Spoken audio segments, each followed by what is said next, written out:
How to teach yourself the basics of karate. The philosophy behind karate is vast and complex. It stems from thousands of years of armed and unarmed combat. Techniques that were perfected hundreds of years ago are still being perfected over and over again by each new generation. Buddhism, Taoism, and the Code of Bushido have all played parts in the development of the martial arts philosophy. Karate in its modern form was established around 400 years ago in Japan, with its roots mainly derived from Chinese Kung Fu.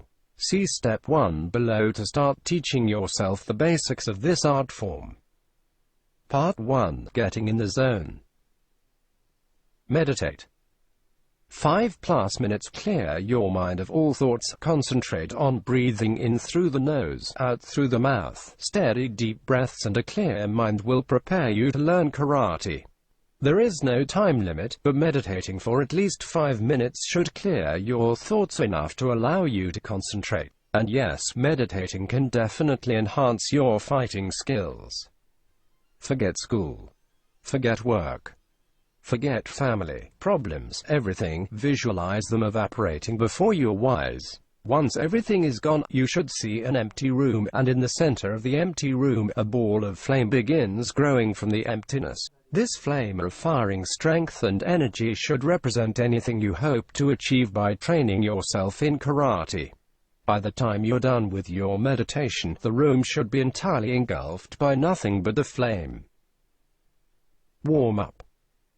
10 minutes. Start off by running in place or around the block for about 5 minutes plus about 5 minutes or 20 reps each of push-ups, sit-ups or crunches, leg lifts, and reverse push-ups. Warming up is vital to your muscles' ability to do work. If you don't get them loose and ready before you start your training and stretching, then they will go on strike against you and even basic moves will be tough to execute properly.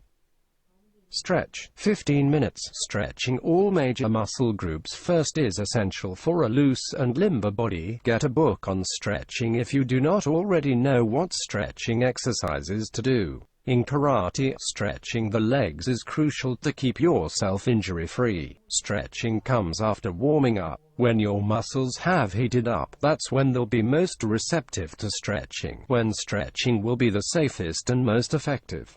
Understand the philosophy behind karate. To the untrained observer, karate may look like it's about showy displays of violence. In fact, it's the polar opposite. Karate is about peace and, what's more, peace of mind. In life, conflict is unavoidable. When this happens, it should be handled swiftly and with power. The result is a natural confidence that has an air of humility. This is an art form that involves the mind and spirit as much as the body. All three must develop simultaneously for the practitioner to truly master this sport. While the body must remember how to move, the mind, in turn, must remember how to be still. All of the martial arts begin and end with courtesy. There is very little that is selfish about karate. It is believed that in your devotion there is reward. Part 2. Mastering stances, balance, and power. Get the basic stances down. Yeah, you wanna get to the fun stuff. Unfortunately, your kicks, strikes, and blocks will not be effective if you don't have your stance right. You wouldn't expect to be a great baseball player if you held your bat the wrong way, would you? The basics are what truly make a great karate practitioner. There are different types of karate. You'll find different stances are traditional depending on which type you're practicing. Most types of karate have some variation of the following 3 stances too. The natural, or walking stance, shizentai dachi, is when your front foot is pointing forward, back foot is out at a 45-degree angle pointing behind you. Your feet are apart at a natural, or walking, width. The front stance, zankasu dachi, is like the natural stance, but your feet are further apart and your weight is mostly on your front leg. Cat stance, or back stance, nekawashi dachi. Your foot positioning is like the walking stance, but your weight is mostly on your back leg. Your front heel, if you so choose, may be raised. Start with the ready stance. The stances above are fighting stances. However, at the beginning of any spar, you'll need to begin with the ready stance. You have 3 basic options. The ready stance in the Fukugata series has the heels together and toes pointing outward at a 60-degree angle. A ready stance in the Pinnin series has the feet at shoulder width, toes pointing outward at a 45-degree angle. The ready stance in the Naihanchi series has the feet directly together and parallel. Be aware of your balance. Karate isn't exactly something drunk people would be good at, and for good reason. It takes an immense ability to balance. That's part of the reason the stances are so important. They center your body, allowing you to be fluid while simultaneously strong. But that strength you feel in your stance can't disappear when you start kicking. Always think about your center gravity.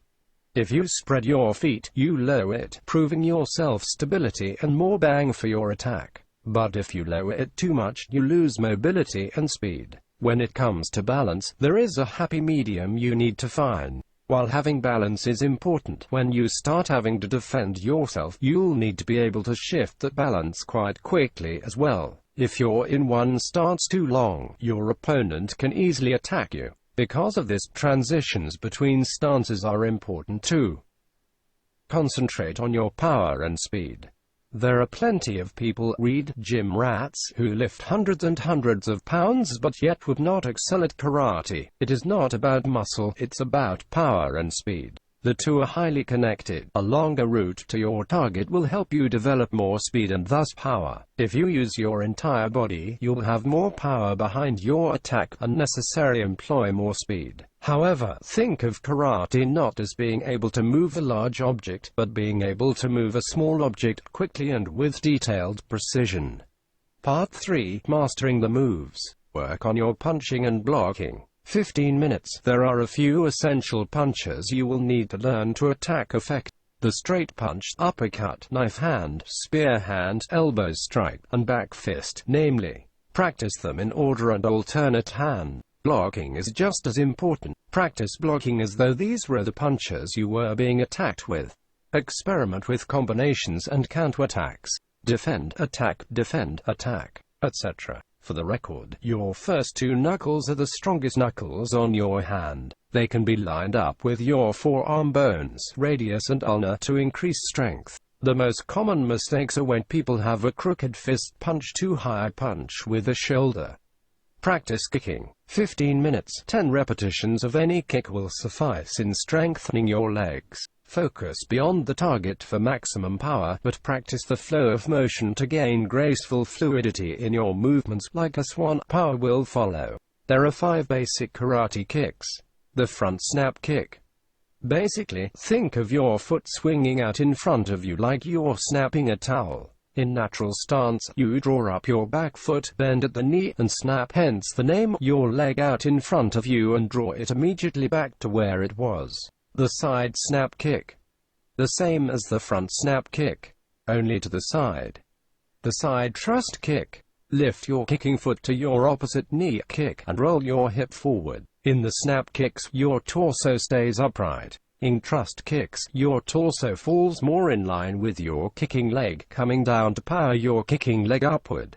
The guy in the GIF above is doing a thrust kick. See how his torso comes down. The back thrust kick. Like the side thrust kick, but you're looking behind you and kicking in the same direction as you're looking. The round kick. In cat stance, pull your kicking leg up toward the same elbow. Swing your hips forward and pivot, creating the round in the round, then snap it back as quickly as possible. Start sparring.